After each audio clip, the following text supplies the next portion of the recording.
Welcome back to the Wicked Psychology Live Hangout stream. We are continuing with the Adam Montgomery trial. So today we are going to hear from a few of his friends and a Walmart worker that pulled the footage of him at Walmart purchasing some items. So there's going to be three friends that we listen to. The first friend that we listen to is supposedly one that rented the U-Haul for Adam. And as we've heard thus far, the U-Haul might have been a way that Adam transported Harmony after she was already deceased. For anyone just joining us, the overarching story is that he is a 34-year-old father of three. His 5-year-old daughter Harmony was reported missing in 2021. Her biological mother said that she last saw her in 2019, which was two years prior, and it is alleged that Adam harmed Harmony and disposed of her with the help of his wife, Kayla, who we extensively have heard from in the previous days. So again, we are going to listen to a few of his friends, and then by next Monday or so, we should be finishing up this trial. Definitely a ton of people taking the stand to testify against Adam. As always, as I've mentioned previously, Adam is not in court by choice, and the judge has allowed that. So let it start with one of his friends that supposedly rented a U-Haul for him.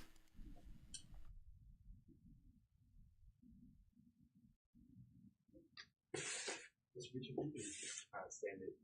Just raise your right hand. You swear that the testimony that you're going to provide this jury will be the truth and the whole truth under the pains and penalties of perjury. Yes, sir. Thank you, sir. You can make yourself comfortable. Have a seat. There's some water in front of you if you want some. And Mr. Beach, I'm just going to remind you that it's a big room and all the jurors need to hear you, so please keep your voice up, okay? Yes, ma'am. Mr. Beach, can you start by stating and spelling your full name for the record? My name is Travis Beach, Travisbeach. And Mr. Beach, what city and state do you live in? I currently live in Concord, New Hampshire. And how long have you been a New Hampshire resident? All my life, 39 years. You're 39 years old? Yes, sir. And are you currently employed? Yes, sir. How are you employed? I work at EB Metals in Bow, New Hampshire. And what do you do for them? There's studs, RC. It's construction metal. And can you tell these jurors what kind of work you've done in your life, in your career? Carpentry, roofing, tree work, painting. Yeah, that's about it. Mr. Beach, what was your highest level of education? I graduated 12th, sir. You graduated high school? Yes, sir. And I want to switch gears just a bit. Back in March of 2020, where were you residing? Concord State Prison. Okay. In early March. I was Manchester, New Hampshire. Okay. And at some point in March, you were arrested. Is that right? Correct. Okay. Prior to that arrest, do you remember the date of that arrest? I don't, not up the hand. Does March 5th sound correct? Yes, sir. Okay. Prior to March 5th of 2020, where were you living? I was it was Manchester, New Hampshire. I'm not sure the address. And that's fine. You were in Manchester? Yes, sir. And who did you reside with in Manchester? Barbara Ewell. Do you know someone named Brittany Bedard? Yes, sir. How do you know Miss Bedard? She's my ex-girlfriend. And during that period that we're talking about, early March of 2020, was she your girlfriend? Yes, sir. And how long at that point had you known Miss Bedard? 10 years. Did she reside with you, with Miss Ewell? No, sir. Mr. Beach, do you know an individual named Brendan Middleton? Yes, sir, I do. And how do you know Mr. Middleton? We were working together at Accurate Tree Service. How long have you known Mr. Middleton? 5 years. And that's at that point back in March of 2020? Yes, sir. How would you describe your relationship with him? Were you friends or something else? I wouldn't say friends. It was more of a co-worker at the time. Okay. I want to switch gears for just a moment You mentioned going to state prison Yes, sir. On March 5th of 2020. Were you convicted of theft by deception and theft by unlawful taking back in 2019? That's correct. Were you also convicted of theft by deception in a 2014 case? Yes, sir. How about theft by unlawful taking in a 2016 case? I believe I was incarcerated at that time. Okay. Turning to this case, do you know someone named Adam Montgomery? Yes. Yes, sir. And how long have you known Mr. Montgomery? Since he was 17 years old. 17. Would you recognize him if you saw him today? Yes. Your Honor, may I approach this witness? Yes, you may.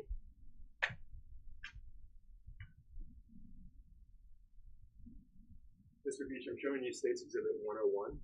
Yes, Do you sir. recognize the individual depicted in this image? Yes, sir. Who do you recognize this to be? Adam Montgomery. The same Adam Montgomery you've known since you were 17? Yes, sir.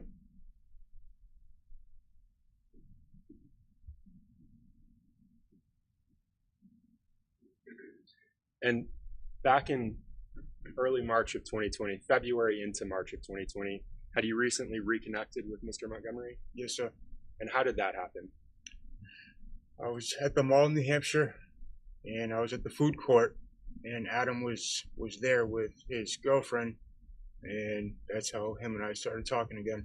Do you remember his girlfriend's name? Kayla. And at some point after that interaction that you had with him at the mall, did he contact you requesting your help with something? Yes, sir. And can you tell the jurors what the nature of that communication was? He asked me if I could rent him a U-Haul, and I said yes. And do you recall when he contacted you For the U-Haul? for the U-Haul? Later on during the day. I want to back up for just a moment. Back in March of 2020, did you have a Facebook account? Yes, I did. And you recall your Facebook account, the name of that Facebook, your name on the Facebook account was? Travis Beach. Did you have, were you friends with the credit on that Facebook account? Yes, sir.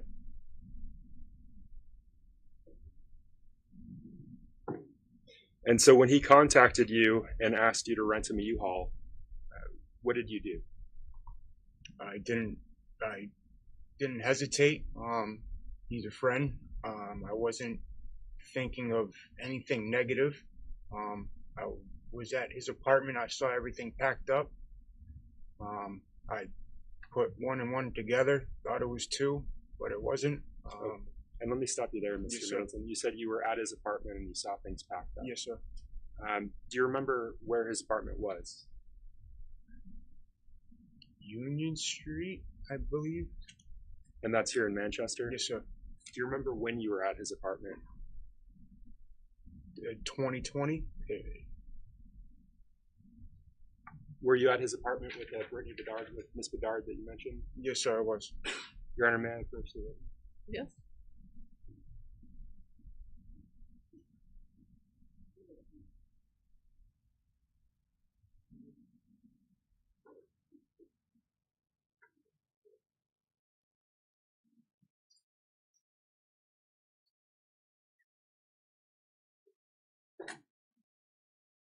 So, Mr.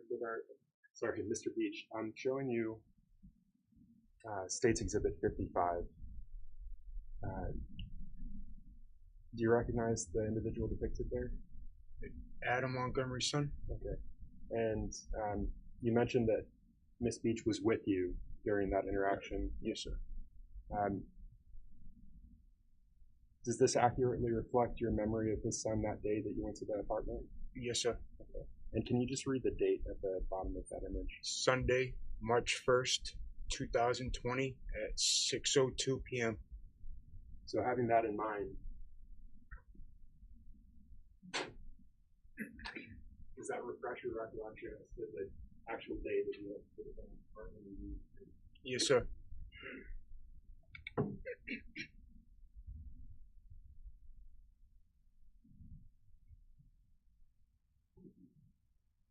Did you have any discussions with the defendant when you went to that apartment? We had multiple, yes, sir. Specifically with respect to the rental of a U-Haul van. I'm sorry? Specific to the rental of a U-Haul van. Yes, what were sir. those discussions that you had with the defendant? We did. What were the discussions? What did he say to you? He asked me to rent him a U-Haul. He needed to move stuff, and that's it. And you wanted to help, it sounds Yes, like. sir. Did you help him? And did you in fact help him rent a U-Haul? Not per se myself. I got somebody to rent him a U-Haul. So in aspect, yes, sir. Okay. And I want you to walk us through that. You said you got someone to rent him a U-Haul. Yes, sir. Who is that someone that you're referring to? Brendan Middleton. And the same Brendan Middleton that at that point you'd known for 5 years? Yes, sir. And so this wasn't the same day, this was a separate day. Can you walk us through getting that U-Haul with Brendan Middleton? I myself didn't have a license at the time. So I asked Brittany to get Brittany Bedard to get the U-Haul. And she couldn't. So we had Brendan Middleton rent the U-Haul because he's the one that had the license at the time. The day that you got the U-Haul, where were you staying? Where were you sleeping that day? At the time, at Barbara Yule's house. At some point during that period, did you go to the Econo Lodge and stay there? Yes, I did. Do you recall how many nights you stayed there? One night. Do you know whose name that room was in? I'm pretty sure it was Brittany Bedard's. And did the defendant also stay at that hotel with you? Yes, sir. Separate room or same room? Separate room. He was on the first floor, and I was on the second floor. So you're staying at this hotel. At what point did you go and get the U-Haul? It was later on during the night. It was like it was dark. It was dark out, so 8-ish. Can you tell the jurors who you went to get? Who accompanied you to get? Myself, Brittany Bedard, Brendan Middleton. Okay. And where did you go to get that U-Haul? The U-Haul place on South Willow Street here in Manchester, New Hampshire. South Willow Street. Yes, sir. What did you do after getting the U-Haul, Mr. Beach? There's a gas station right next to the U-Haul place. We stopped there, put gas in it, and then we went back to the Econo Lodge. When you say we went back to the Econo Lodge? Myself, Brittany Bedard, and Brendan Middleton. And what did you do when you returned to the Econo Lodge?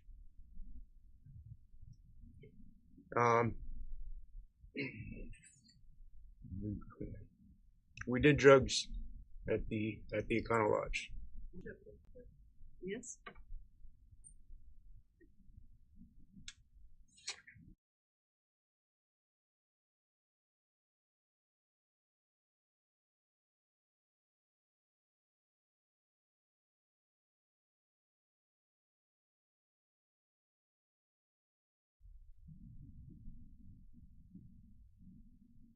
Mr. Beach, when you say we did drugs, Yes, who is sir. the we that you're referring to? Myself, Brittany Bedard, Adam, and Kayla Montgomery. And what drugs are you referring to? Cocaine. Is that crack cocaine? Yes, sir.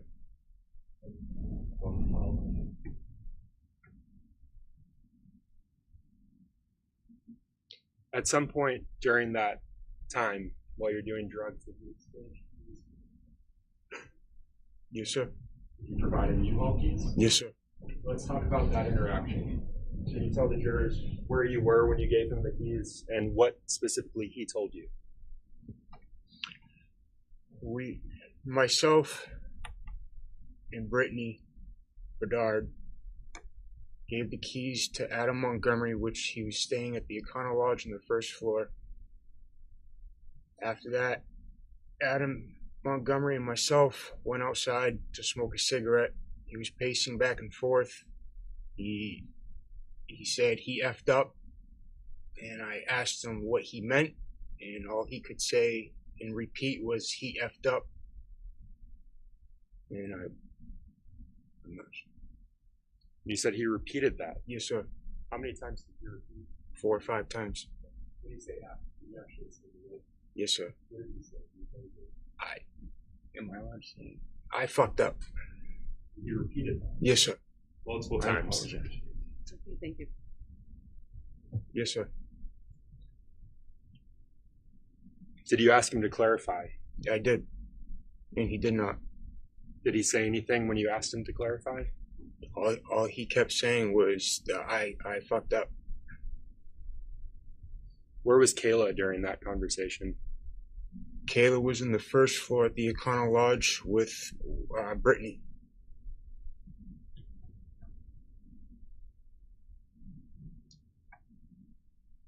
And I think you said this already, but at that point, When you went out to smoke the cigarette, you'd already given him the U-Haul keys. Correct. At any point during your time with that at the Econo Lodge, did you see the defendant drive the U-Haul? I did not. at some point, did you go back to your own room with Miss Bedard? All right. Yes, sir. And prior to going back to your own room, had you seen him drive the U-Haul at all? No, I did not.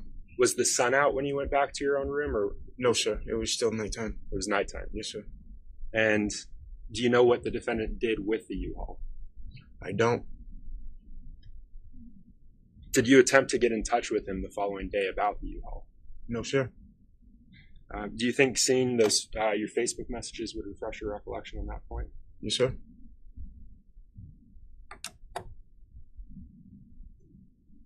Your Honor, may I approach the witness? Yes, you may.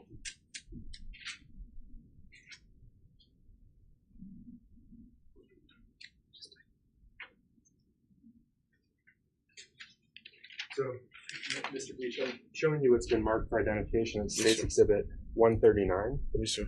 Will you take a look at the second page of this document and just look up when you're done?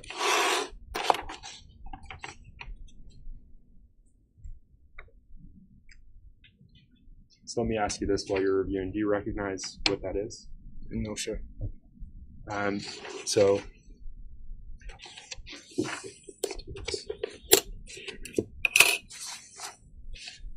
at the top of the page, does it say something there?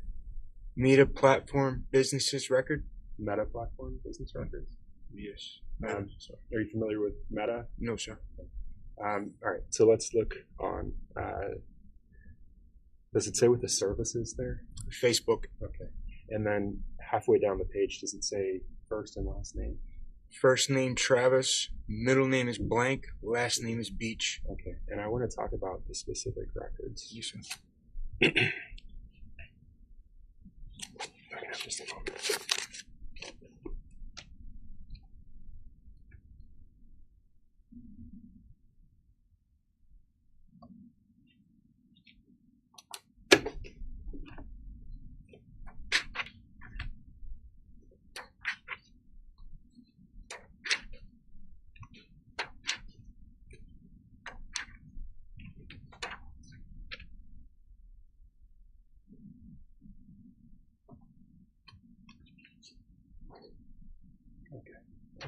So I'm just going to ask that you review page 139, and I'm going to point you right here. If you can start there, and then this is front and back, so you start here. Would you like me to read out loud? Or? No, just to yourself.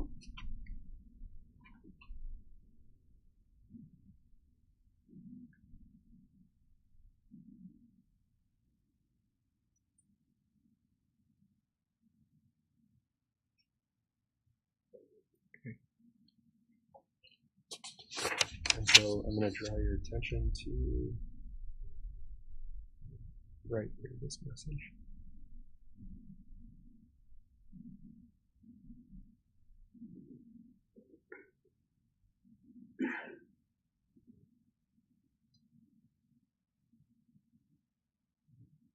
Alright. So having reviewed that, does that refresh your recollection with respect to whether or not you reached out to the defendant about the U-Haul? I mean, it's right. I don't remember it, but it states right there. So yes. All right. And I'm going to hand you what's been marked for identification as States Exhibit 140. Yes, sir. And I'm just going to ask you to read that top message. Out loud. Nope, to yourself.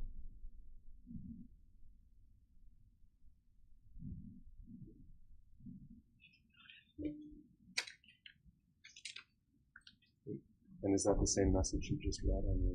On the display, yes, sir. All right. So with respect to these messages, are they fair and accurate in terms of the messages that you exchanged with the defendant? Yes, sir. Your Honor, I move to strike what's been marked for identification as States Exhibit 140 and mark full and published to the jury. Any objection? 140 is communication as opposed to the certified records. No objection to 140. The ID is stricken. It's entered as a full exhibit. It may be published. I'm going to take these back.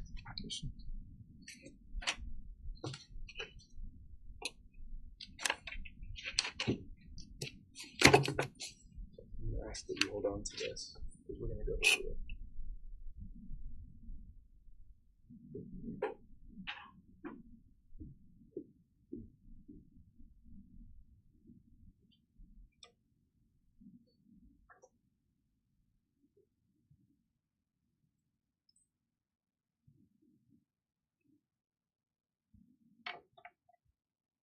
So I'm going to put the exhibit that's in front of you, States Exhibit 140, up on the screen behind you.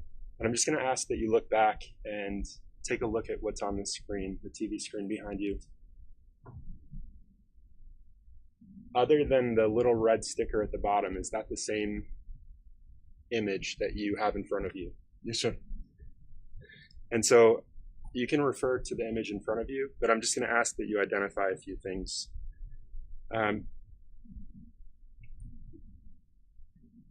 Starting with the top message, can you tell us who the sender of that message is? What's the name of the individual? It says next to author. Travis Beach. And that's you. Correct.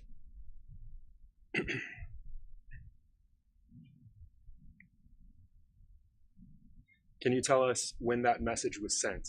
And it's right below the author's name.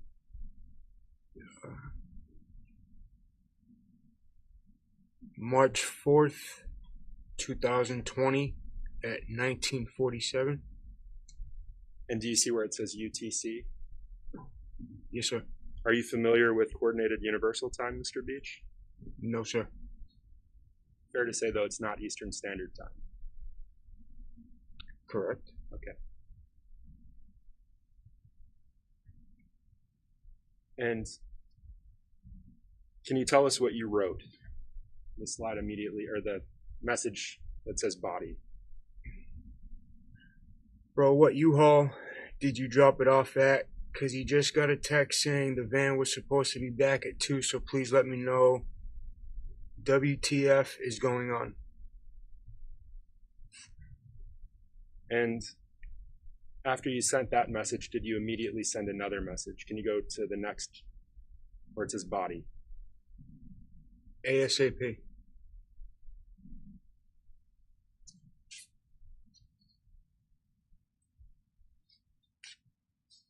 So if you can refer to the message below, can you tell us who the author of that message is? Facebook. Okay, and is there a specific number attached to that? Next to Facebook? Next to Facebook. Yes, sir. Can you tell us what that number is? Can you read it for us? 100009078885803. Okay, and you initially said this was your communication with the defendant, Adam Montgomery. Did that used to have a name? When you made those messages, when you communicated with the defendant, did his Facebook account have a name? Adams? Adams. Yes, sir. What was the name of his Facebook account? Adam Montgomery? Okay, and that's no longer there. Is that fair to say? Yes, sir. Okay. If you can go to when that message was sent, just below the author.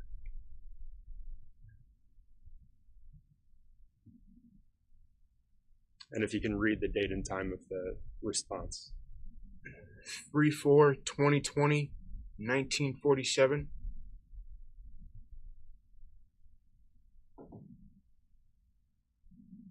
So if you can go to the actual next message where it says sent. You want me to read the number again? No, not the number, the time where it says sent under the Facebook author. So the next line down from that. Yeah. 000820. Okay. And what's the date associated with that time? And I have it up behind you if you need to refer to that. 3/5/2020. Okay.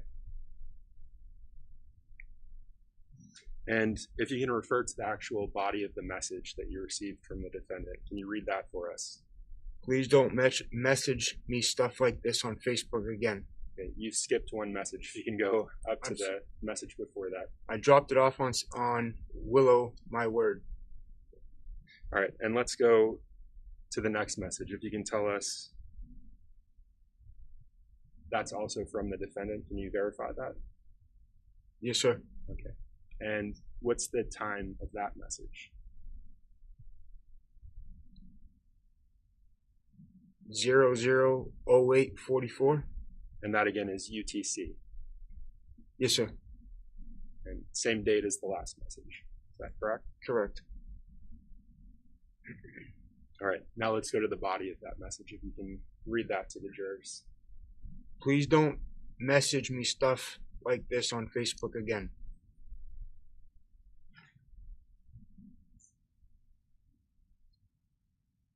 Do you know why the defendant didn't want you messaging stuff to him about a U-Haul rental? No. And let me back up. You said earlier you didn't know what he was using this U-Haul for. Correct. Did you ask him? No, sir. Why not? Honestly, I didn't think I had to because I saw all his belongings packed up, and during the day, he said he was having problems with DCYF, so I kind of figured that he was moving. And were you aware that he had just moved into that apartment? No, sir. Did you ask Kayla what the U-Haul was for? I wasn't allowed to talk to Michaela. Why weren't you allowed to talk to Kayla? I didn't ask. Mr. Beach, did you ever meet a child? No, sir. No, sir.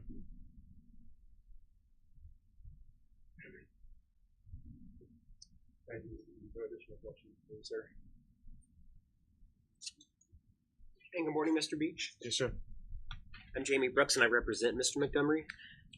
You indicated on direct examination that you reconnected with Adam. I believe you said it was February of 2020? I didn't say February. Do you know when it was? Honestly, no. But it was at the Mall of New Hampshire? Correct. Food court specifically? Correct. Fair to say that it was prior to these March events? Yeah. Yes. And Kayla was with Adam at the food court? Correct. Were any kids with Adam and Kayla at the food court? They're two sons. Thank you very much. Yes, sir. There are no additional questions for this. All right, all right, you may sit down. You are excused, sir. Thank you, ma'am. We are now going to listen to another friend of Adam's that helped him out as well, which we're seeing a definite pattern between, whether it's, putting their name on a hotel, a U-Haul, or helping them with their car broken down. This person also took them in and fed their family a bit and helped them out when they needed it as well. It was interesting with this past friend that in the beginning they were like, oh, are you friends with him? And we could hear him trying to distance himself, rightfully so, from the defendant, stating, no, we were just coworkers. But then within 3 sentences farther down from that, he was like, oh yeah, so when we were friends, da, da, da. So definitely interesting to hear him distance himself initially, but then, admit that they were friends on some level, at least enough to put your name on a U-Haul for someone.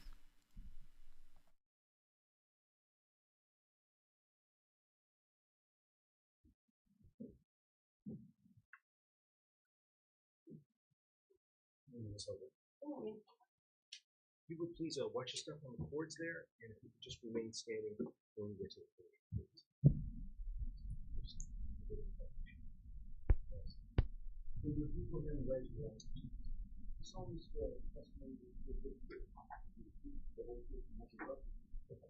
Yes. Ms. Hilbert, as we're being recorded here today, would you please go ahead and state your full name and spell both your first and your last name for the record? Tara Hilbert, Tarahilbert. Thank you, Ms. Hilbert. And what town are you living in right now? Manchester, New Hampshire. How long have you lived in Manchester? Almost 8 years. Okay. And where do you live? What street? Orange Street. On Orange Street? Yes. Okay. What do you do for work? Pretty much the property manager for over there. Okay. And when you say the property manager, how many buildings do you help manage? Just for that property, there's 4 buildings on that property. And then there's other properties elsewhere, but Okay. So do you help manage the other properties elsewhere as well as the 4 there? if the landlord needs help, yes. Okay.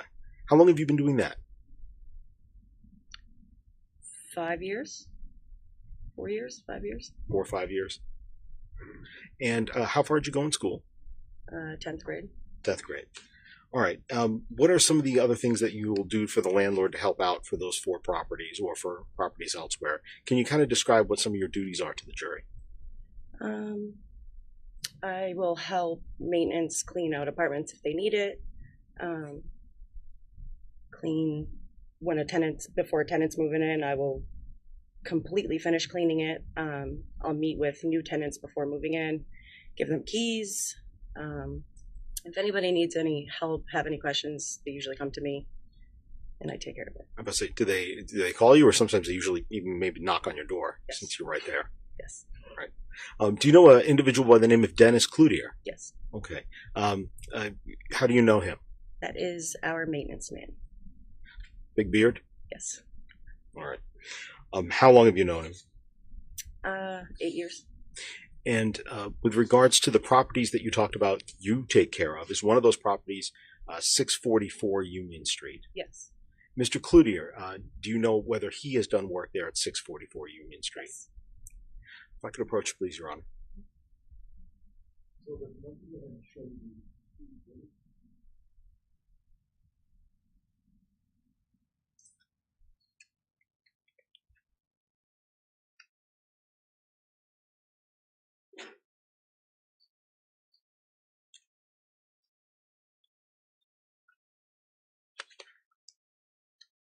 The show it's marked states 136 and 137.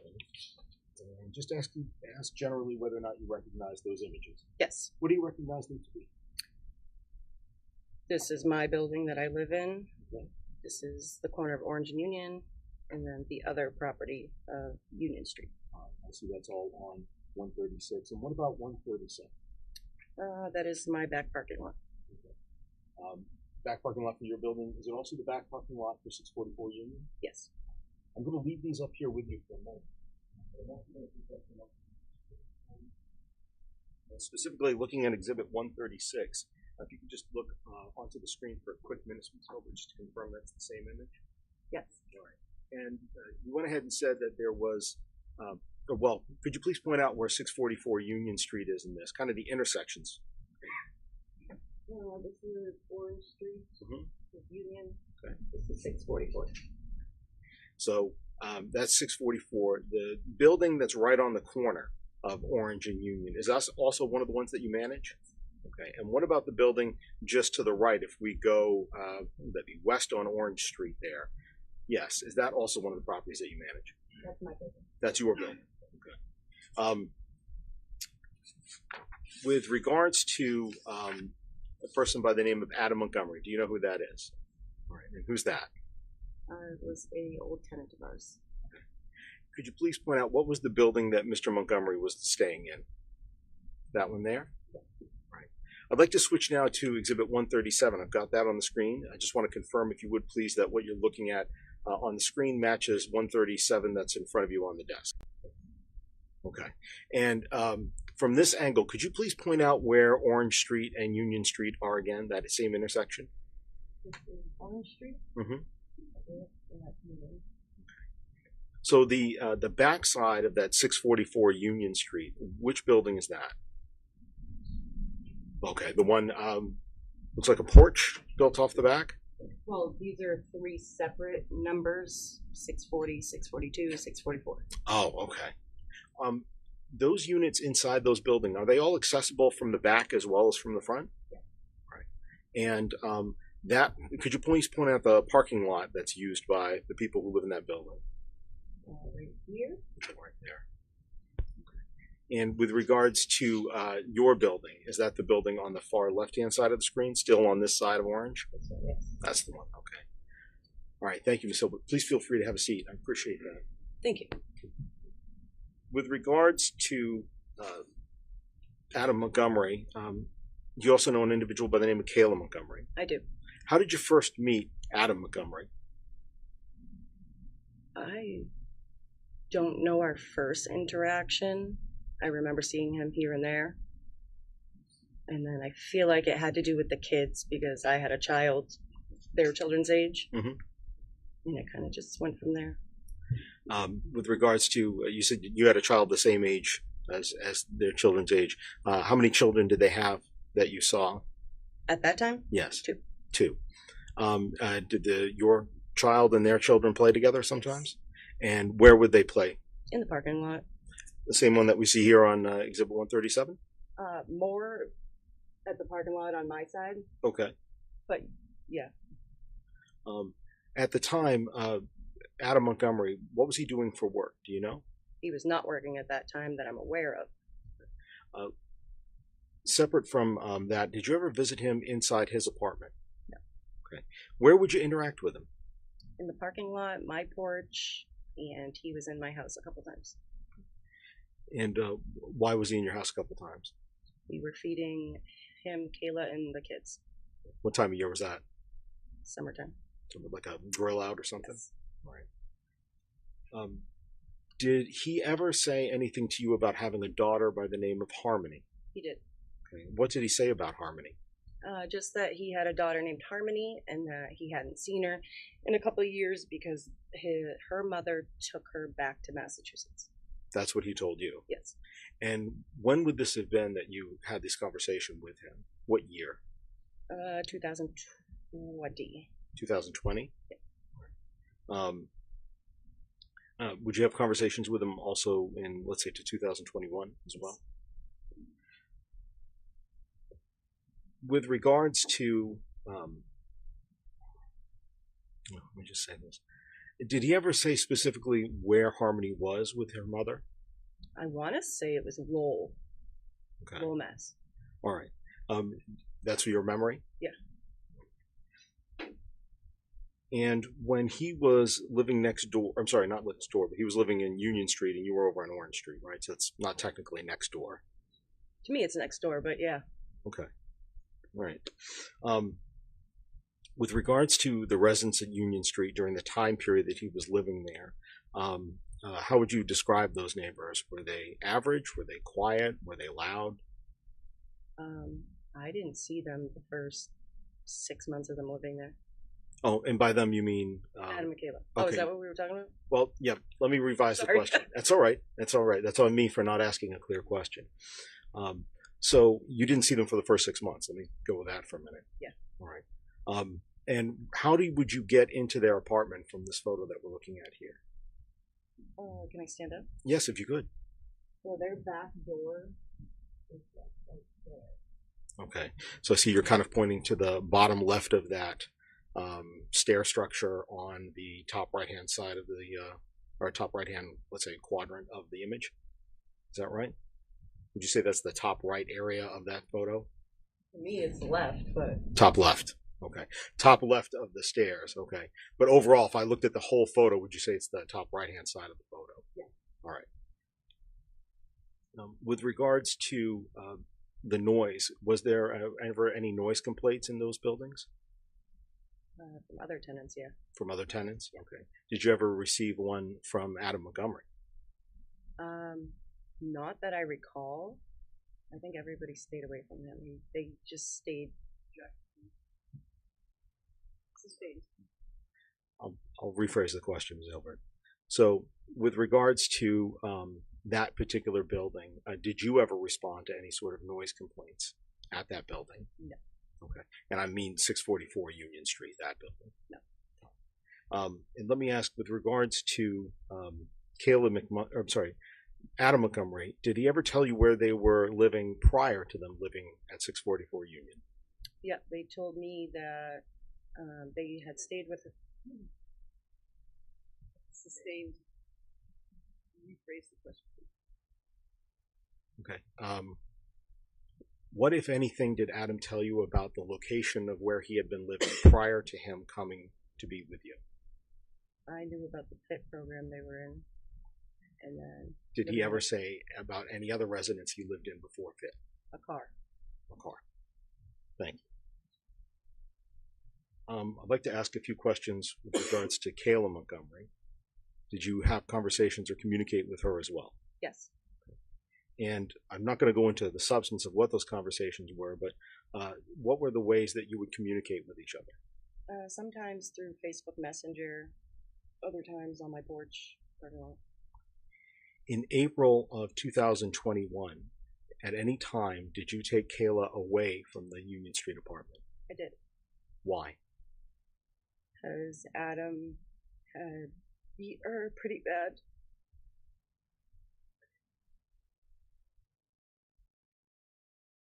How did she look when you saw her? Really bad.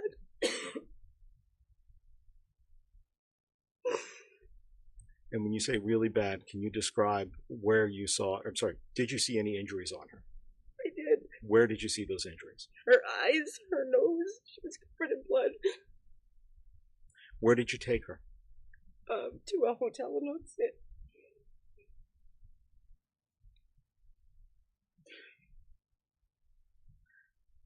When was the last,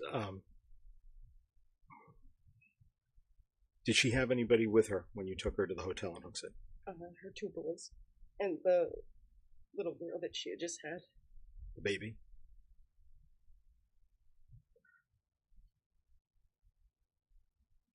Later on, did the Montgomerys, both Adam Montgomery and Kayla Montgomery and the children, move out of that apartment? Yeah, they got evicted. Okay. Were you a part of the clean out that was done on that apartment? Was not. Who would have come in to do that clean out? Dennis. And when a clean out is done of the apartments, when you manage them, the ones that you've seen, what's the sort of work that gets done on those apartments?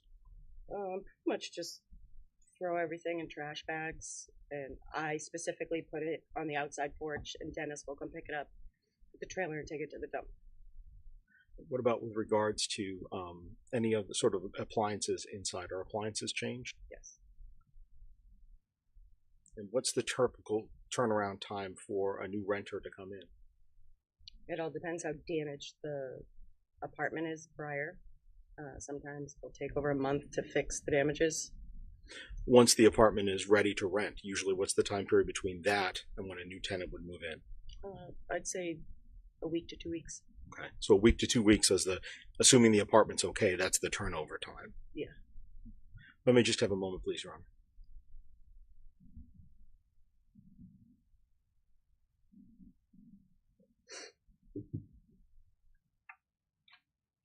Okay, Ms. Hilbert, thank you very much. Those are all the questions that I have. I believe defense counsel may have a few. Thank you, Your Honor.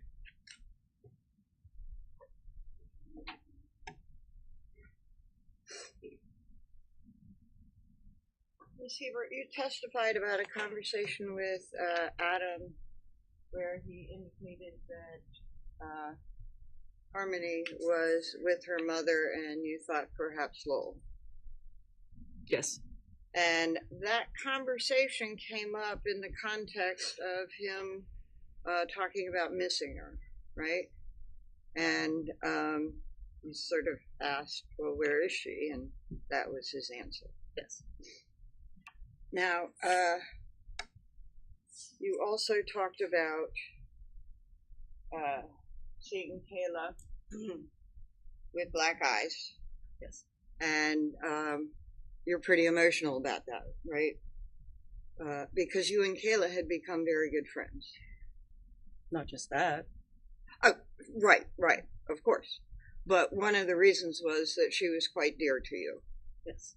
And over the course of the time that she moved in, you didn't really meet him for about 6 months, but then when you met him, you and Kayla became good friends. Slowly, but yes. And during that, after Kayla was arrested, you contacted her in jail. Yep. And you remained good friends with her. For about a month, yeah. Okay. Thank you. Welcome.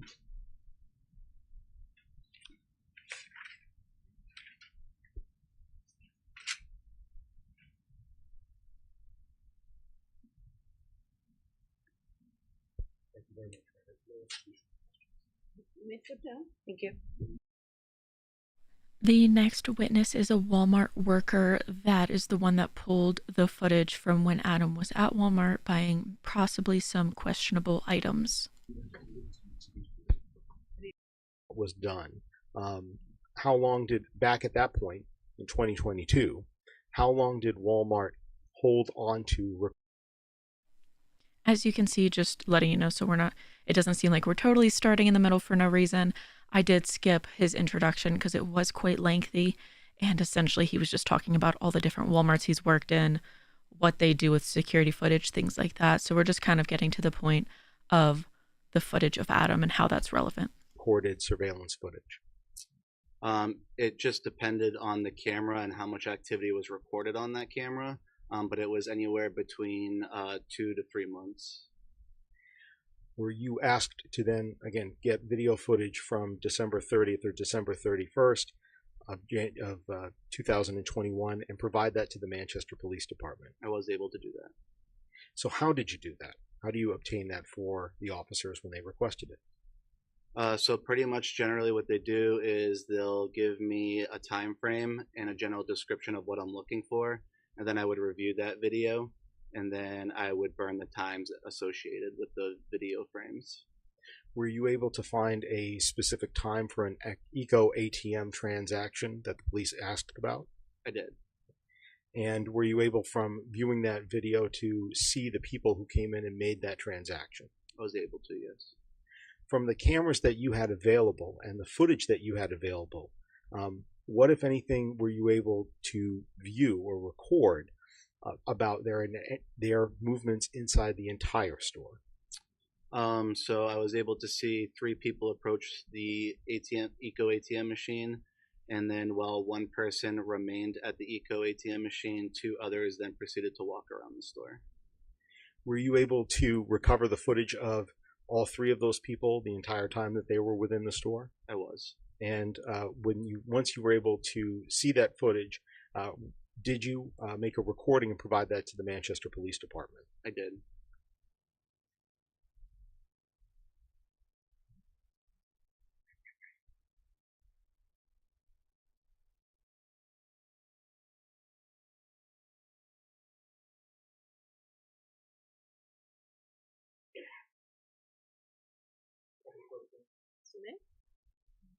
So I'm going to show you a stick drive, or a thumb drive, that's been marked States Exhibit 141. With regards to that particular thumb drive, are you familiar with that drive? I am. Have you had a chance to review the content? I was. And what is on it? The video that I provided the Manchester Police Department. And for the purposes of today's hearing and this particular court proceeding, are those all of the recordings that are available for of that particular interaction, that Eco ATM transaction? Yes. And does that also include the other video cameras that you talked about that cover other areas of the store, so you can follow people around from one location to another? Yes. And is this a true and accurate copy of the video that you provided to the Manchester Police for those particular plots? It is. I would ask for the identification to be stricken from States Exhibit 141 to be published to the jury. Any objection? Only according to prior. The ID is stricken. It's entered as a full exhibit, and it may be published.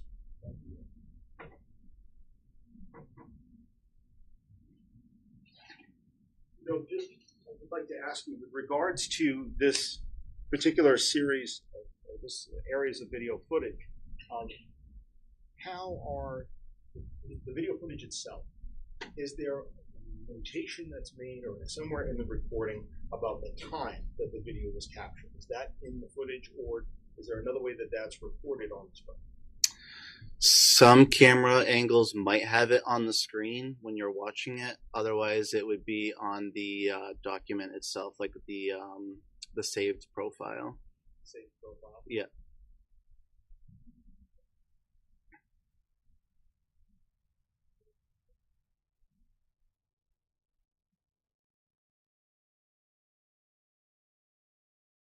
What I'm going to do now is I'd like to have us take a look at the footage that you have that you were able to provide. Just give me a brief moment. I'm going to direct your attention to the screen. Hopefully, we'll have the footage over there.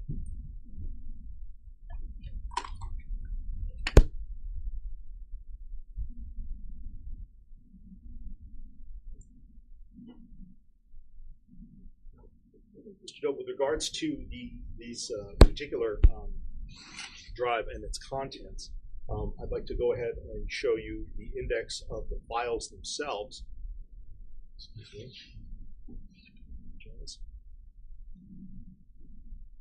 With regards to that, is that accurate in terms of your listing of all of the files that are available on this particular drive? Yes. And you've reviewed each one of those videos, correct? I have.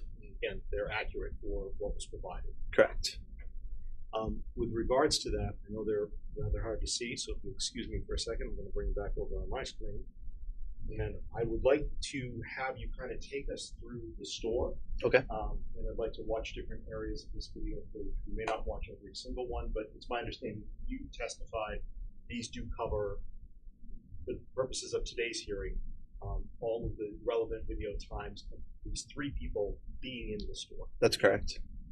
So I'd like to start with the file that is entitled Entrance General Merchandise.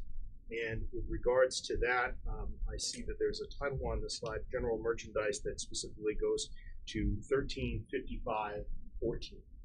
Is that a timestamp, sir? Yes. So the timestamp is recorded right on the file itself. Correct. And also, I should ask, with regards to these videos, is any audio recorded here, or is it just video? Just video. Just video.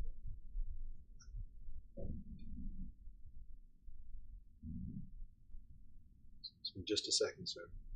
I apologize for the delay. So this is the Entrance General Merchandise video. That's correct. And with regards to this, the people that you followed for this Eco ATM transaction, pardon me, that had been done on December 30th of 2021, if you would please point out the three as they come through the store. Okay. Thank you. I'll pause it. These are the three individuals. So, could you describe the very first person that's walking in that group, and I'll use the pointer to point to that individual. Yep, it's a female wearing either a dark blue or a black jacket, and then there is another female behind her wearing a long sleeve blue shirt, and then a male wearing a black jacket and a tan hat.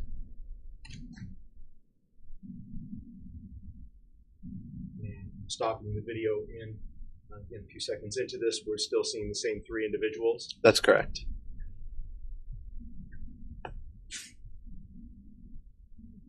So this would be those three coming into the store? That is correct. Is there another camera just a little bit deeper from that very exterior door that also covers people coming through kind of a vestibule area? Yes. And is that one entitled one of your PTZ? What does that stand for again? Pan, tilt, zoom. Thank you.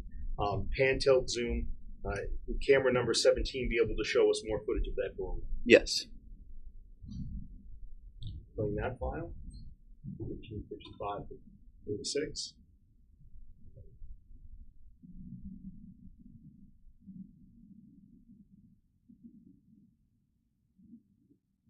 And then I'm going to pause it right there. Go ahead, sir. these are the three individuals that we had saw in the previous video.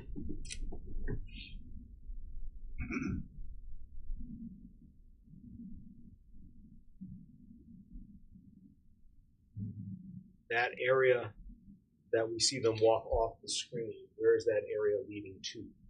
That's the front of the store by the registers, and they're heading towards the service desk. I'd like to go to the service desk video that you provided, and I'm referring to track service desk overview monitor, again on 12/30 of 2021 from 13:55:50 through 14:29. And I'm going to go ahead and pause this video here for a brief second. Generally, what part of the store is this?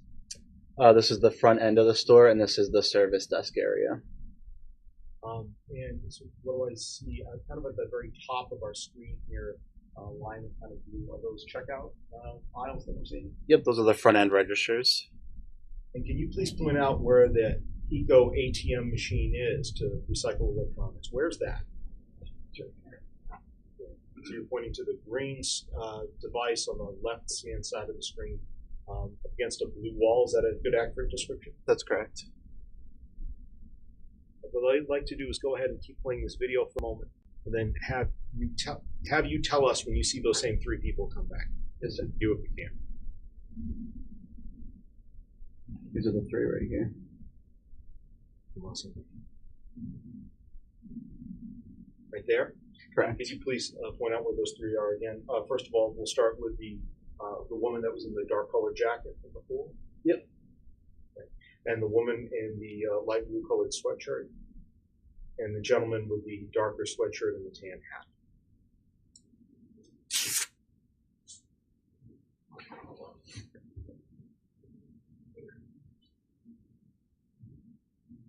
Joe, we're going to let this play for just a minute, and I'd like to ask you a couple of questions while it's playing. So, okay. I apologize, but all of our attention is going to be on the screen right now as we're watching this. The woman in the light blue sweatshirt, what color bag does she have? It appears pink. And the gentleman with the dark sweatshirt, who just pulled up his pants there, with the tan colored hat, what color shoes generally? Looks black. Now, when you have used this device yourself, this Eco ATM, how long did it take for you to plug in the device and get an estimate about what you might be able to get for that device? Just for the estimate, I would say it was approximately 5 minutes. I'm just going to back up a little bit. I apologize. I think I was talking over something.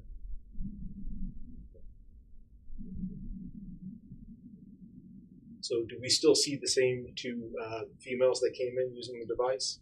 That is correct. And the gentleman, can we see that gentleman in the tan hat? No.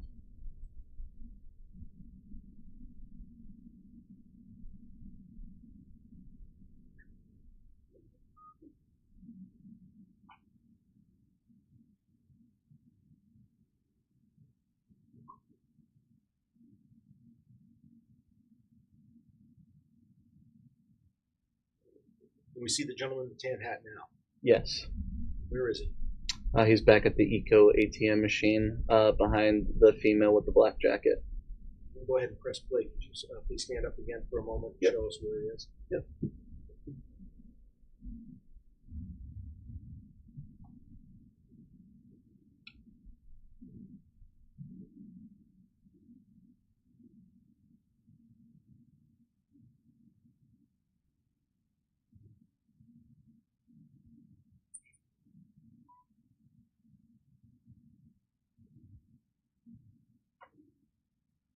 As we're watching the three of them at the machine, Mr. Bill, this particular camera, does this have the ability to zoom in, pan, or tilt, or is this just a fixed camera? This is just a fixed camera. So the video image that we see is, this is the angle we get. We can't zoom in anymore. That's correct.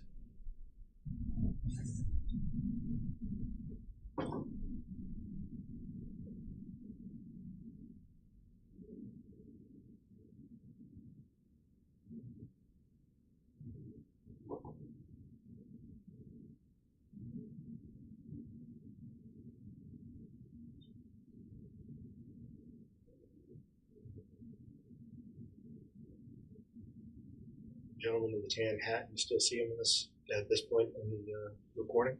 I do. Point out where he is, please. Thank you.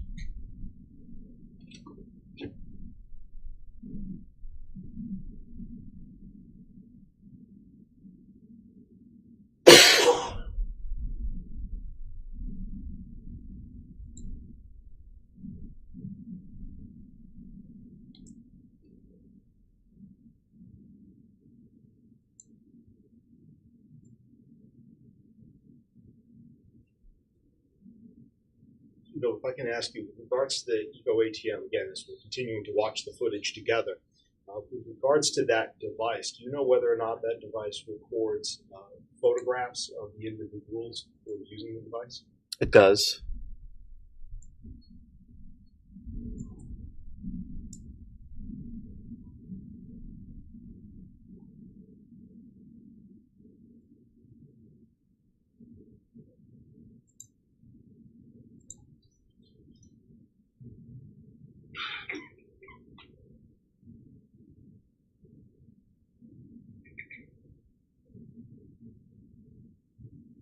And the individual with the light blue colored sweatshirt, from this angle here, can you see whether or not she's leaning on the ATM?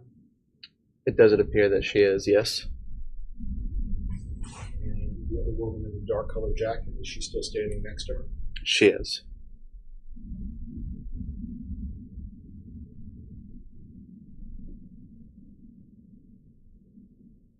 It's my understanding you've seen this video a couple different times, correct, Mr. Doe? That's correct.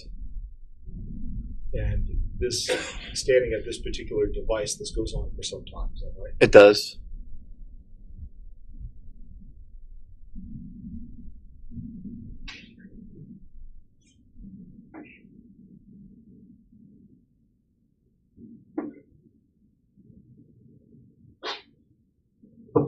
At some point, Mr. Doe, as we're watching along here, are we going to witness the gentleman in the tan hat, with the dark colored sweatshirt, and possibly black shoes or those dark colored shoes? Are we going to see him walk away from the two women that are using the device? That's correct. And when he comes back, does he have on all of the exact same clothing, or has it changed? It's changed. He had removed his jacket and he's wearing a staff t-shirt. So, and during that time period, do you see the two women leave the Eco ATM while he's gone and then coming back to change? I don't recall if it's during that, but I do recall one of the females leaving with the male at some point.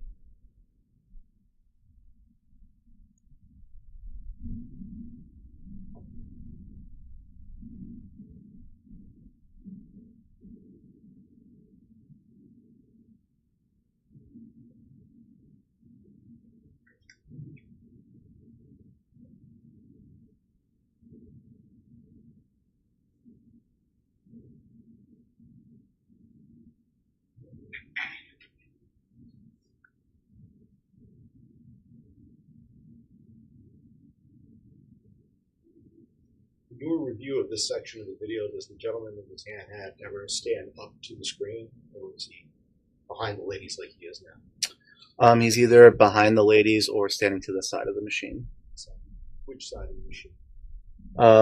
The side closest to the registers. So from this angle, it'd be the right-hand side.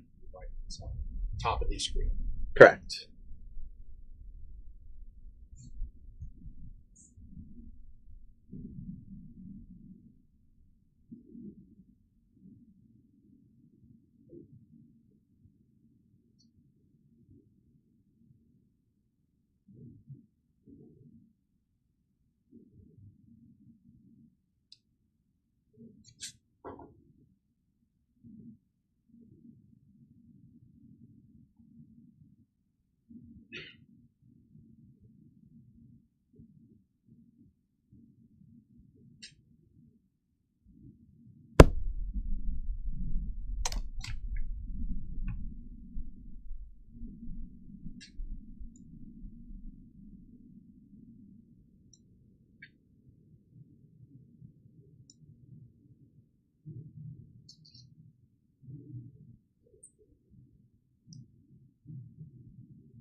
You're now about 9 minutes and 40 seconds into this particular camera footage.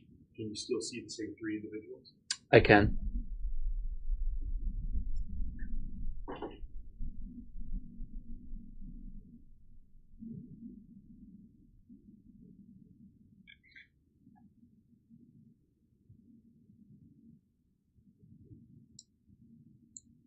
Do you know how many items were recycled during this transaction? I don't.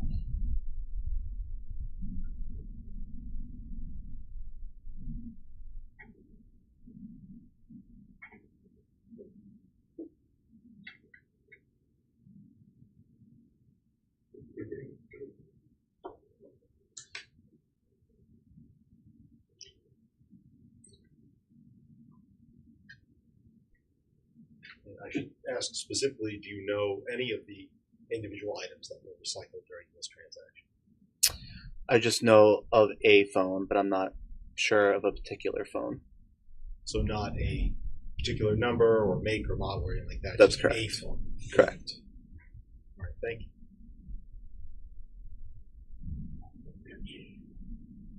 The gentleman in the tan hat, where is he now at this point in the video? He's still on the side of the Eco ATM machine closest to the service desk, so that would be the left-hand side of the machine.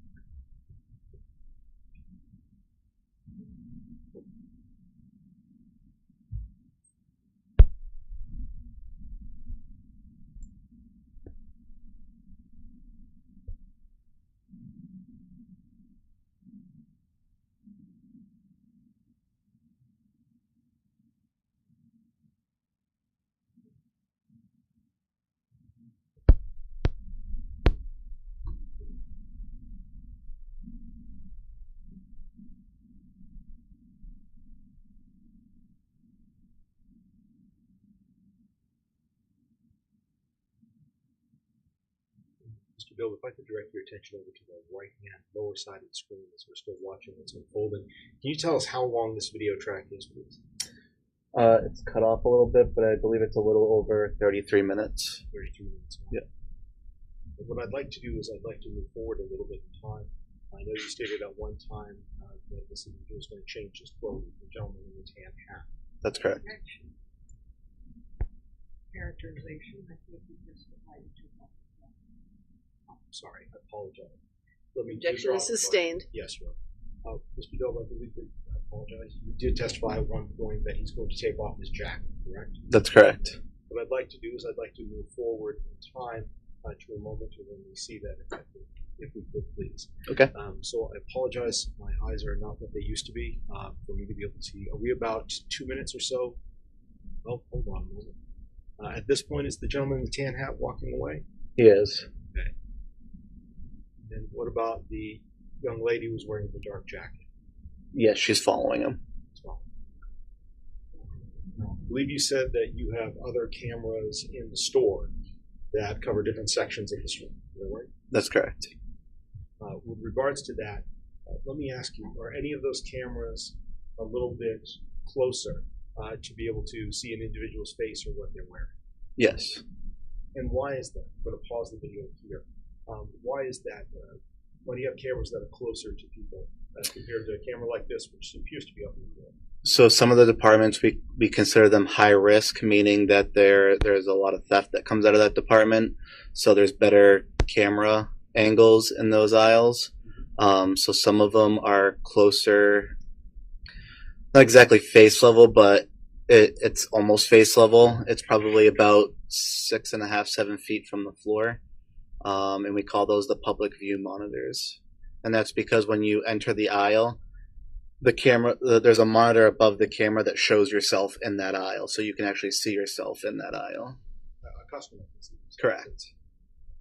And what's the point of having that? So people know that they're on camera. What I'd like to do is talk with you about, I'm going to leave this video footage here for a moment. I'd like to go to a different track, if I can, to one of those cameras, so you can kind of explain that to us. Specifically, I'd like to go to a track that you provided listed Cosmetics EVPM 6, again on December 30th, 2021, 14/28/33 through 14/28/51.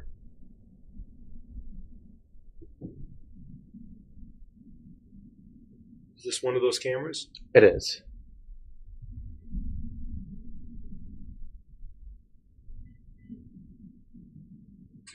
You see the gentleman in the tan hat here? I do. And you stated before about his jacket. Is that still on or has that been removed? It's been removed. Could you please point out where the gentleman in the tan hat is? And the lady in the black coat. Is that the same, are those the same individuals that we saw before coming into the store together with the other female wearing the light blue sweatshirt? Yes, that's correct. Pressing play.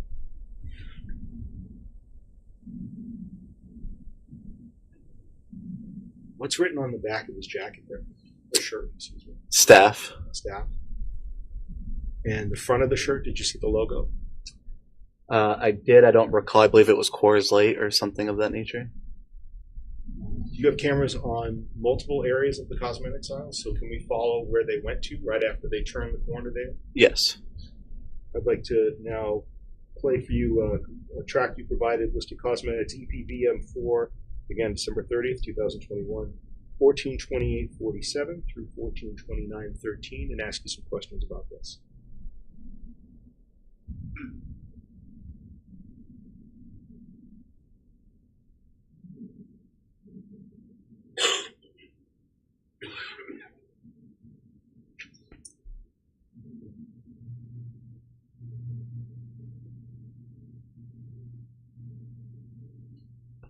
The two individuals that walked in the middle of the screen, did you recognize who they were?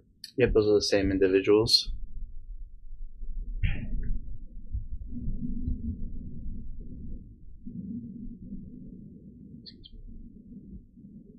Now I'd like to move to the next track that you provided, Cosmetics EVPM 6, December 30th, 2021, 14/29/10 through 14/29/21.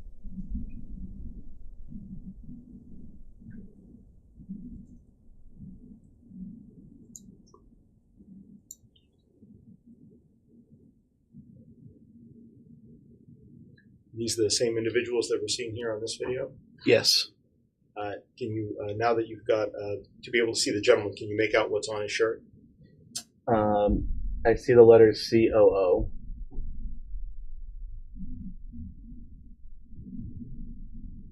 From this aisle, does that progress to another aisle that has video footage of the two of them closer up like that? I believe so, yes. I'd like to now show you the file that you provided, Cosmetics EVPM 5, December 30th, 2021, from 14/29/18 to 14/32/16. Let us know if you see those same two individuals come on this video clip, please.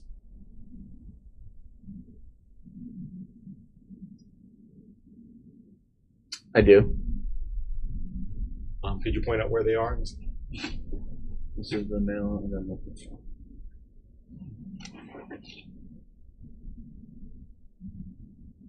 Can you still see the same tan hat from before? I can.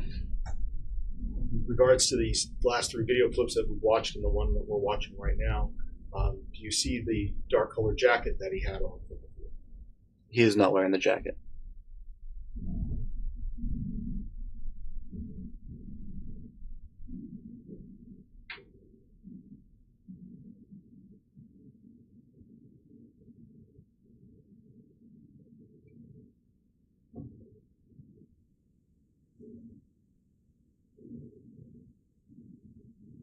Pause the video here about halfway through. Now, do you have a chance to see the other half of the shirt here? I do. Right. And do you recognize the logo on that shirt now that you see both halves? Yes, it appears that it says Coors. Press and play.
Dove, you said that some of the cameras are very close. Is that some of the closest cameras that you had when you were working at Walmart to a person's face and features?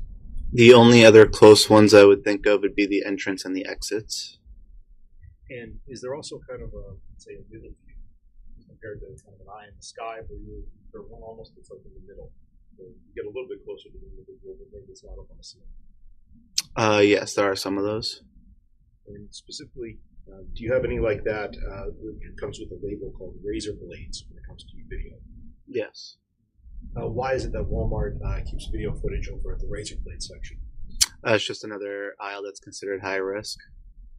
I'd like to play one of the other tracks that you provided, razor blades, when December 30th, 2021, or 14:32:50 through 14:34:31. And ask you about this video. Is this that other view? It is. Can you see the same two people on this video? We can. I apologize, I was talking over that part. Would you please let us know when you see them, and I will pause the video footage as we're going back now. I see them, and they're on the far left of the screen. Would you please point out where they are in this image? Yep.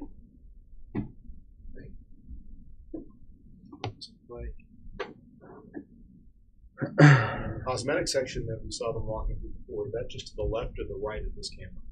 It's to the left. To the left.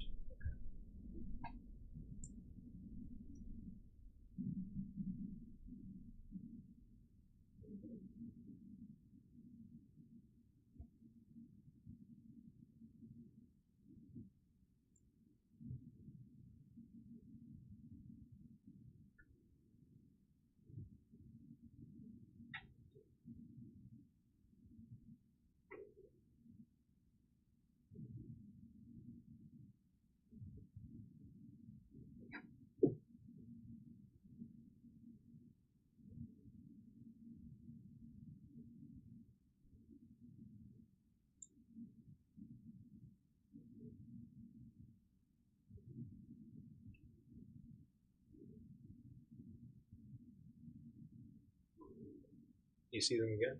I do. Please point out where they are on the screen. So down at the bottom center, coming up the aisle. That's correct. Where are the exits in relation to this aisle? The exits? Yeah. So the general merchandise exit is just to the right of this camera view. So pointing to like the top right off the screen. Correct. So just past this aisle is the pharmacy, and then right after the pharmacy is the general merchandise exit. And what about the grocery exit? That's farther down. Same direction. Correct.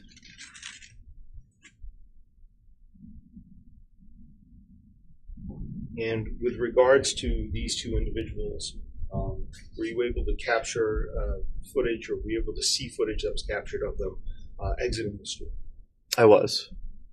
I'd like to specifically play, again, from the same exhibit, track that you provided entitled Exit Grocery, December 30th, 2021, 14:36:25 to 14:36:34.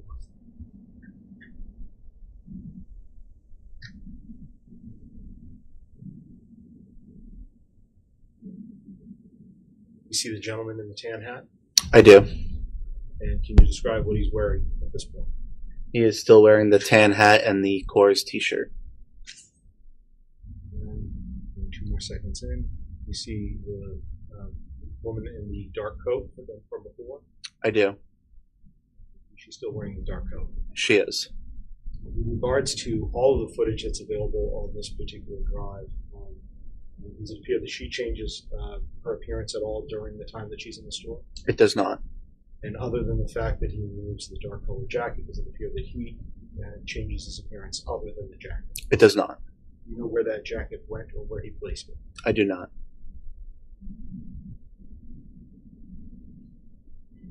And finally, back at the service desk monitor, to 30 minutes in. You've reviewed all of this footage, is that correct, Mr. Doe? I have. And in regards to this, does this particular individual, the one in the light blue sweatshirt, stay there and finish a transaction before leaving? She does. Do you see her exit with the other two or not? She does not. She actually exits a different door.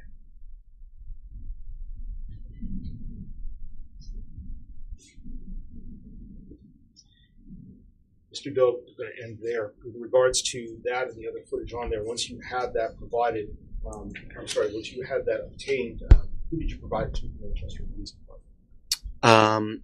I don't recall if I gave it to an officer exactly or if I dropped it off at the front desk, but I know the video was for Detective Bergeron Rosa. Other than the footage that we went through, I know you stated that there are additional moments in that footage of that you provided of them walking around the store. Is that correct? Correct. For what's been admitted as an exhibit here today, is there any additional footage of them closer up to the face, or what we see was as close as we could get? That's as close as we could get. Thank you. Just a moment, please, Ron. Thank you, Mr. Doe. I have no further questions for you. Defense counsel. Okay. Excuse me, just briefly. For those that don't know what an Echo ATM is and how it works, you walk up to the machine with whatever you want to exchange, right? That's correct. And then you scan it, right? I believe so. Okay. Do you know the rest of it? I don't know the entire process, no. Okay. Okay. And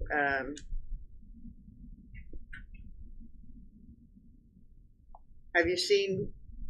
Never mind. Thank you, Aaron. Anything further?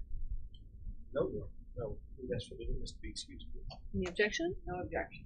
All right, sir, you may step down. You are. Oh, goodness, this attorney. Never mind.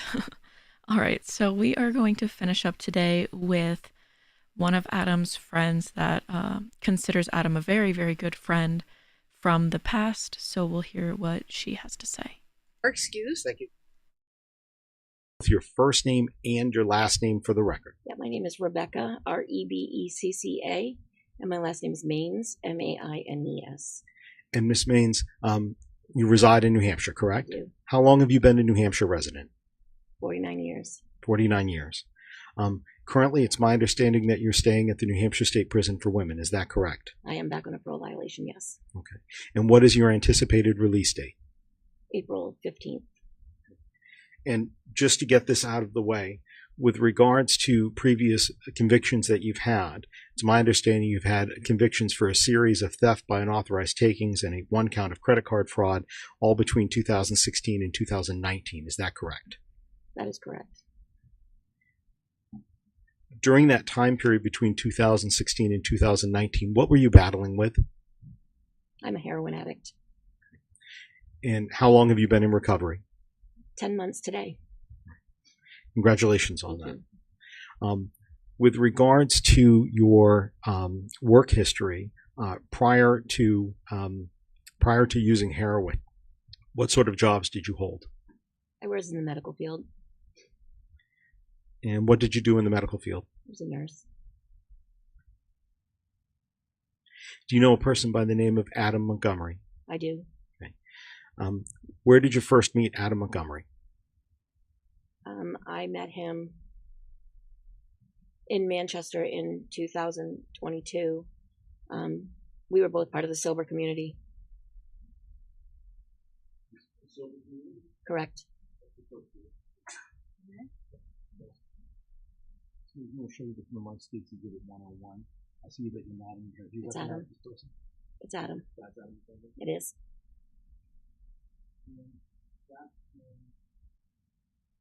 Back in 2021. 21, yes, I'm sorry. Yes. How would you describe your relationship? How much did you spend time together? Every day. Every day. I would have called him my best friend. Did you have a car at that time? I did. And what kind of car was it? It was a 2017 Ford Fusion. And do you know whether the defendant had a car at that time? He did not. You said that you were best friends. Would you ever travel together? We did. Okay. And what town did you grow up in? Portsmouth. Did you ever take him to Portsmouth?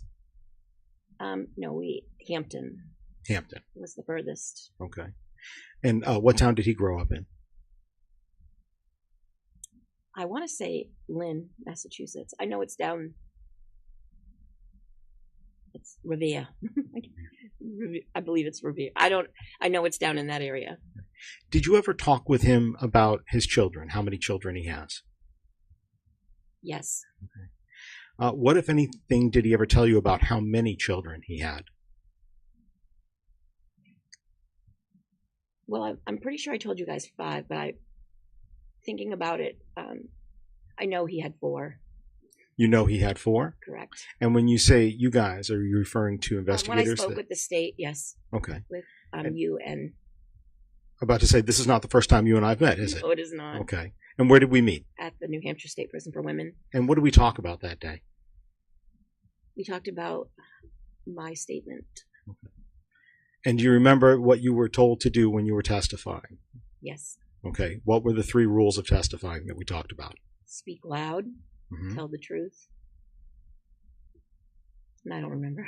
Okay. Stare at you guys.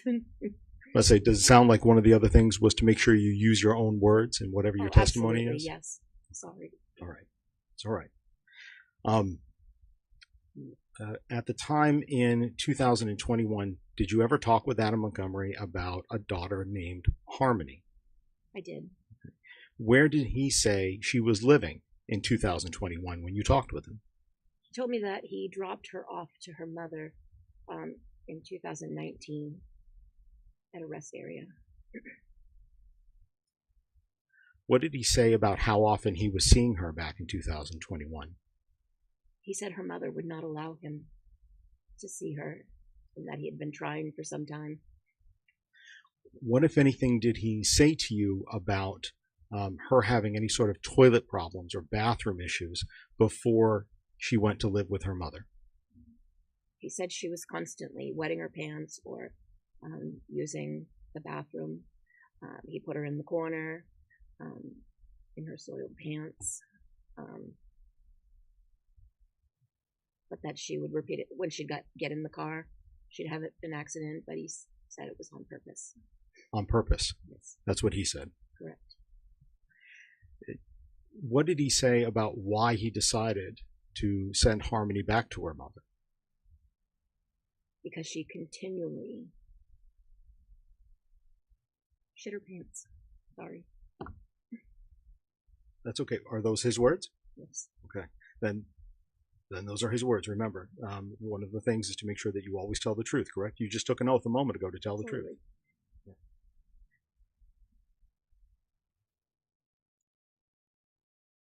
With regards, again, to his words, did he ever tell you about a physical incident between himself and Harmony? He did. What did he say in his words that you recall? So he told me that he was in the bathroom, or the kids were in the bathroom. I don't remember the certain, but he was in the bathroom and he had walked out to find Harmony with her hands over the baby's mouth and nose, and that the baby was not breathing and turning blue, and he said he saw red and he just backhanded her. So he told you that he backhanded her? Correct. And when she was holding her hand over, you said the baby's mouth, did he tell you which baby, which of his other children? You know what he did, but I don't remember. I want to say Declan, but I'm not 100% positive. Don't want you to guess. So if you remember, you remember, and if you don't, you don't. That's okay. Do you remember the name of the child that he was talking about, the baby? Yeah, I'm pretty sure it was Declan. Okay. And did he say where he was living when he hit Harmony in the mouth after seeing her cover this child's mouth? Probably. I don't recall. Don't recall. Okay. Did you say when it was?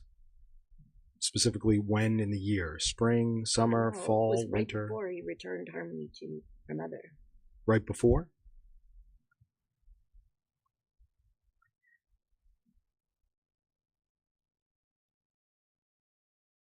Did he Let me ask you, did you ever give him a ride to Maine? I did not give him a ride. Okay, so you did not give him a ride to Maine. No. All right. Do you know what state he was living in at the end of 2021? Yes, he was in Maine. Do you know who he was living with? He was living with Kelsey. Did you ever meet Kelsey? She again is one of my really good friends. And what was Kelsey's last name? Small.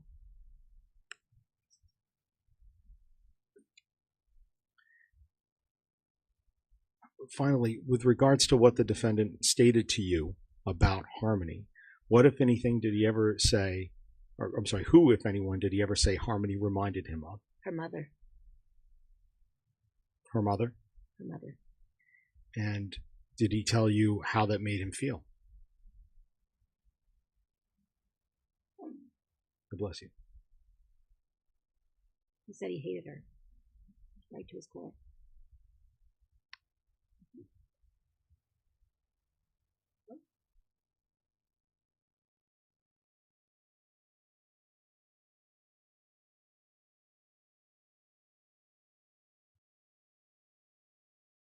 This means you stated a moment ago that the defendant indicated or said to you that he hated Harmony's mother. Is that correct? No.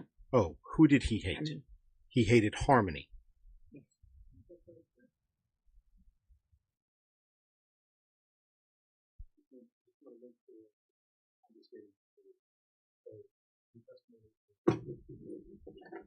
When he told you that he hated his daughter, did he say why? She reminded him of her mother. So not that. So your testimony isn't that he hated her mother; it's that he hated Harmony. Correct. Because she reminded him of her mother. His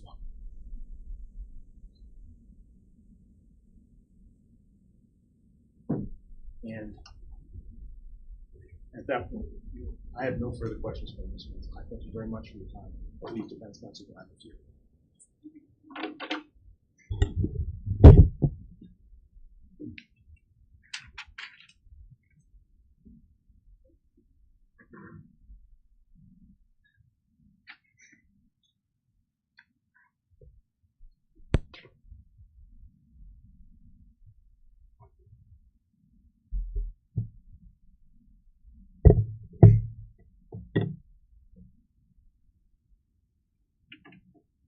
Good morning, Ms. Maines. Good morning. I believe we met briefly just a few minutes ago, but again, I'm Jamie Brooks, and I represent Mr. Montgomery. I'm also going to be asking you some questions. Okay. And I want to begin by asking you about your criminal record, specifically your convictions between 2014 and 2019. Okay. You have 11 separate felony convictions. Probably. I was a drug addict. And along with that 11, you have 7 separate misdemeanor convictions, right, Probably. for credit card fraud? Probably. Specifically, just to dive into the details a bit, 2014, theft, Rockingham County, correct? Correct. I'm going to agree with you on all these charges. I don't know that we need to go through all of them. 2016, theft, I'm a criminal, sir. Yes. Rockingham County. Yeah. 2016, theft by deception, Rockingham County. If you say so. I am a criminal. 2016, 3 separate convictions for felony level theft out of Merrimack County. If you say so. I don't have the documentation in front of me. I don't need it either. I am a criminal. I don't have a problem telling you that. 2017, theft, Merrimack, right? Yeah. 2018, another theft, felony level out of Merrimack. I love this. They are trying to break down her credibility as a witness, and from the previous horrific statements that we've heard from her, and, you know, at every point in every moment, she's just making it very clear that, you know, I'm not lying. I'm going to be frank with you guys, but her past, she's also making a good point pretty much by acknowledging, yes, I'm a criminal, by saying that her past criminal acts and even current ones are not a reflection of her credibility in regards to what she witnessed or did not witness about Adam and his family. Yep. 2018, a theft out of Merrimack. I believe it was all the same incident, correct? Would you like to see the charges No.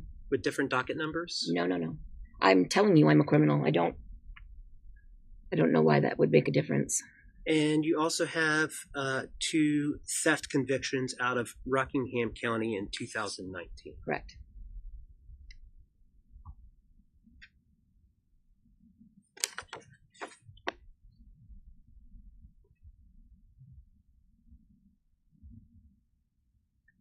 You indicated on direct examination that you were with Adam for a couple of months. Yes. Beginning around August of 2019? Correct. Or my apologies, August of 2021. 2021, I'm sorry, yes. And you and Adam were together essentially every day? Right up until I moved back to the seacoast. You considered him a best friend? I would have, yes. He ended up moving to Maine to be with Kelsey Small, correct? Well, he ended up going there, yes. You were the one who introduced Adam and Kelsey in the first place? I was.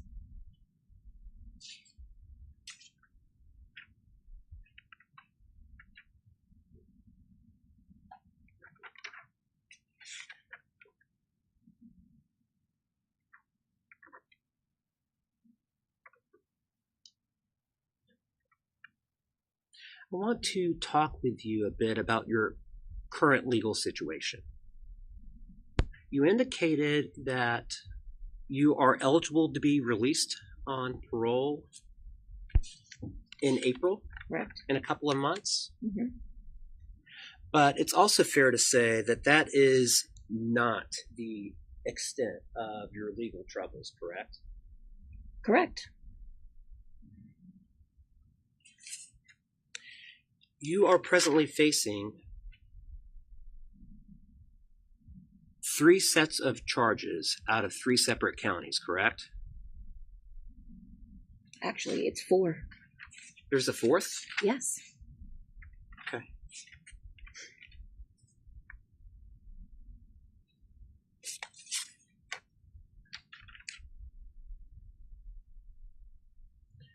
Let's start with Merrimack County. None of these I've been convicted of, so they're none I would talk about. These I think I have the legal right to that. I'm not going to ask you about the specifics, but I am going to ask you about the fact that you are, in fact, presently being charged with... I'm not facing any more time, sir. I'm not doing any more time. Well, let's talk about that. You're facing a Class B felony offense out of Merrimack County, correct? I don't know if it's for possession of crack cocaine. I believe it's going to be a misdemeanor. You have 2 counts of possession out of Merrimack County, correct? No. Do I? No, I don't believe so.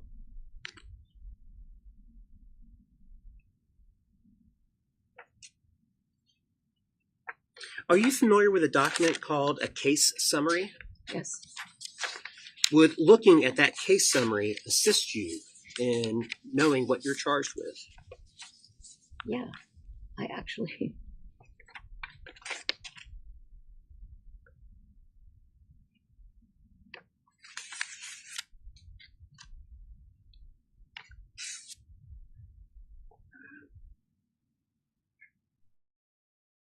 Permission to approach, Your Honor? Yes, you may. I'm now handing one of the case summary for your current pending Merrimack County Superior Court.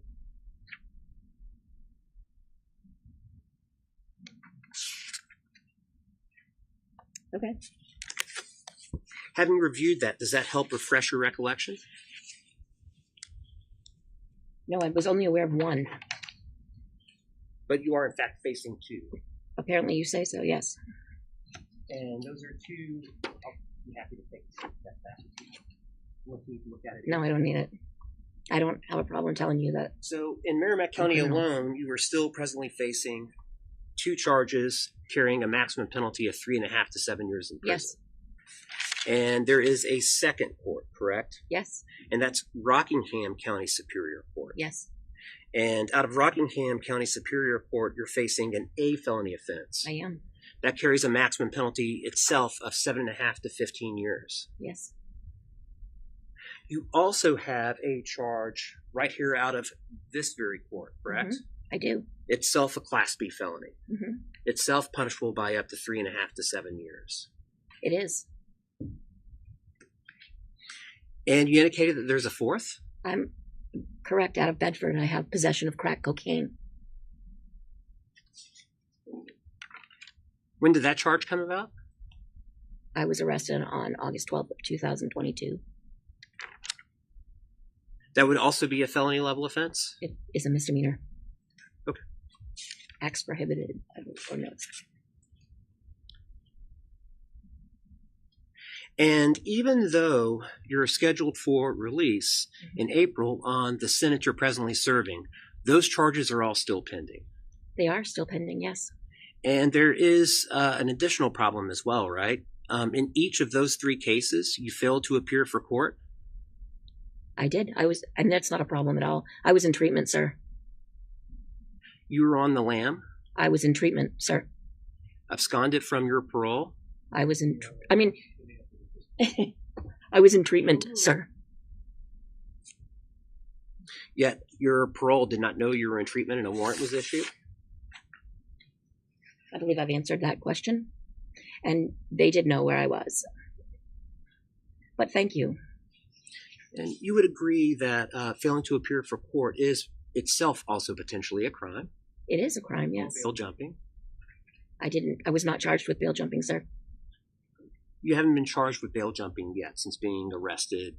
I was in treatment, sir, and I'm pretty sure that I verified that through the courts, and each of them know. I want to change topics. My criminal record?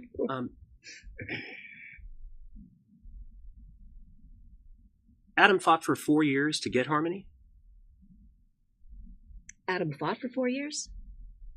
I mean, if you say so. You don't recall telling the police that? I didn't tell the police he fought for 4 years.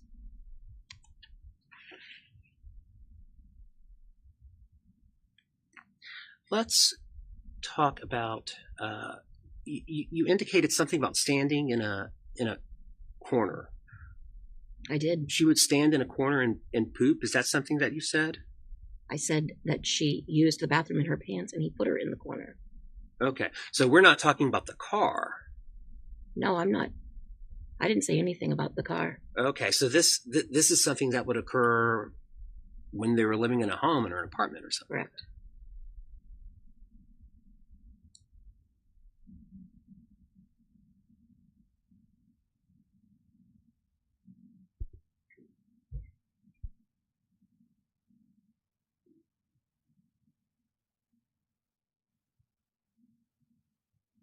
So, Ms. Maines, on direct examination, it was elicited that you have met with the state before, correct? I did, yes. And one of those times that you met with the state was when you were in prison. Yes. And that was January 4th of 2023. Probably. But it was another time that you were incarcerated. You since got out. Yes. During some point of 2023, and now you're back. Correct. Okay. You recall being interviewed by a Detective Dunleavy? I was, yes. And you were wanting to get out of your situation, correct? No. You were in prison. So? You wanted to stay in prison? I was on parole. Nothing you can do can help me with parole, sir. Do you recall telling Detective Dunleavy that you wanted to have a recorded telephone conversation with Mr. Montgomery? No, that I wanted to have a recorded conversation? Absolutely not. Absolutely not. You never told Detective Dunleavy that? No. I actually told him I wanted to see him in person. Well, you did say that too. You wanted to go and visit Adam at Valley Street Jail, right? I have been in contact with him while he has been incarcerated, sir. At the time, Adam was at Valley Street Jail when you were at the Women's State Prison in January of 2023. Correct. And you told Detective Dunleavy, I would like to go and visit him at Valley Street. I did. Adam was a really good friend of mine. But you also told him that you couldn't do it by yourself, right? I will never see Adam again because I'm a criminal, sir, which means I can't get into the jails or the prisons. You told Detective Dunleavy that you would like to go and visit Adam at the prison, but you needed their help to do so, right? No. I needed their help? Absolutely not. Being incarcerated, you would agree that you would not be able to get to Valley Street on your own, right? Correct. You would have to be released with the assistance of the police. No, absolutely. I was on parole, sir. You don't get to be released just because the police said so. You told the police that you had nothing to lose? What? I want to see that because I'd never said that.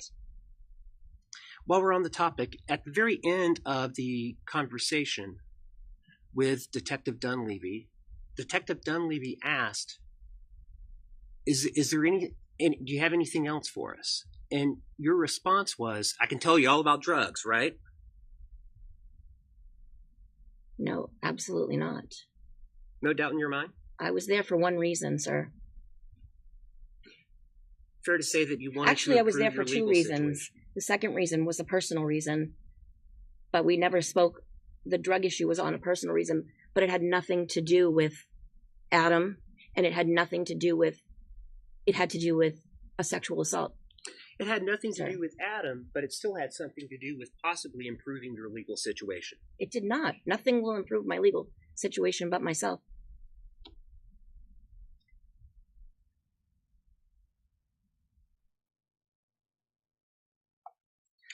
I have nothing further at this time.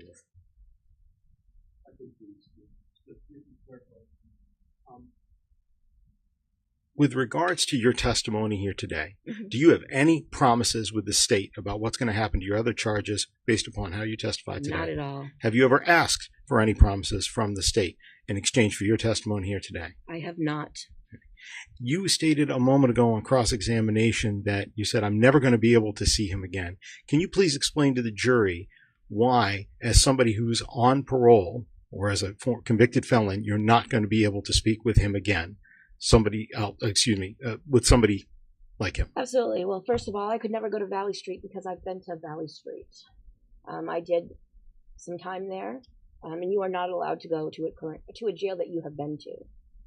Secondly, the prison. You have to be 10 years with no arrests, no convictions, 10 years when you've been outside the prison. And at this time, I definitely can't say that I've done that. Let me ask you also, you were asked about meeting with the state, and then you were asked about a meeting in January 4th of 2023. On your meeting recently with the state, on that meeting, did you meet with myself and Attorney Knowles? I did. Okay. And was that recent, just before this trial began? It was, I think, 2, maybe 3 Fridays ago. Maybe 3 Fridays ago. So we put it in January of 2024. Is that right? That is right. And yet you were also asked about meeting with Detective Dunleavy. What year did that meeting take place? Well, that was in 2022, and actually I didn't even know he was coming. I was scheduled to meet with Manchester PD's sexual assault. So that is a different matter, a different time, and a different meeting. Correct. So when counsel a moment ago said that you met with the state prior to trial, these are 2 different meetings with 2 different groups of people in 2 different agencies, aren't they? Absolutely. Finally, with regards to the criminal record that defense counsel went through, was the defendant aware of your criminal record? Absolutely. And you were still friends with him, right? I was still friends with him. I actually have not been charged with any new charges in quite some time for myself. I've been clean and sober and working on myself, which is what I plan to do when I get out. The same exact thing. Understandable. With regards to also when you were asked about the the defendant talking about this pooping incident, that Harmony would do this on purpose. I just want to clarify with regards to the timing. You were asked a moment ago whether that happened while Adam was in a car. Did the We were defendant? on our way back from Medway, Massachusetts. So that's what you meant by in the car. Correct. Not that the incident occurred in the car. Correct. And correct me with regards to your testimony on direct. Didn't you say on direct that it was after these incidents and this backhand incident, that's when he decided to bring her back to her mother? It was the I was told in the time of Thanksgiving 2019. Thanksgiving 2019. Correct. Okay. He put her in the car and met her mother, And who was it that told you that? Adam Montgomery. Thank you. No further questions at this time, Your Honor. Thank you, Ms. Maines. Thank you.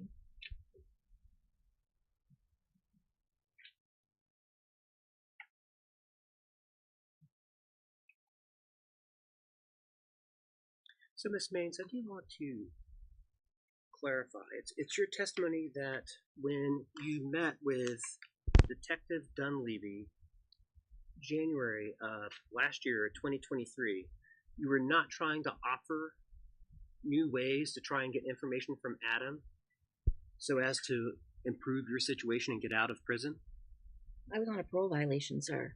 I got all of my time suspended. I didn't need your help to get out. All of my time was suspended upon entry into a program.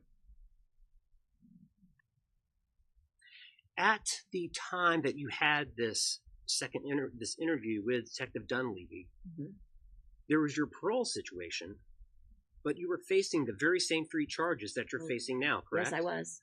Okay, and we don't need to rehash them all again, Yeah. but it was the Merrimack Actually, it was charge. 4. But That's right, out of Bedford. correct. Okay, so those charges were all still Sorry, pending just then. want to be honest. They are still pending. They were still pending then. Okay, and again, what you're saying is that Adam told you that he had backhanded Harmony after she had her hand over, you think, Declan's mouth. He did, yes. And this was around Thanksgiving. No, he returned her to her mother around Thanksgiving of 2019. And that's what prompted her to do so, for him to do so. It was an incident that we had spoken about coming home from Medway, yes. And that's what prompted him to send her back to her mother. Correct. He said that he just wanted to make sure that she had the proper care.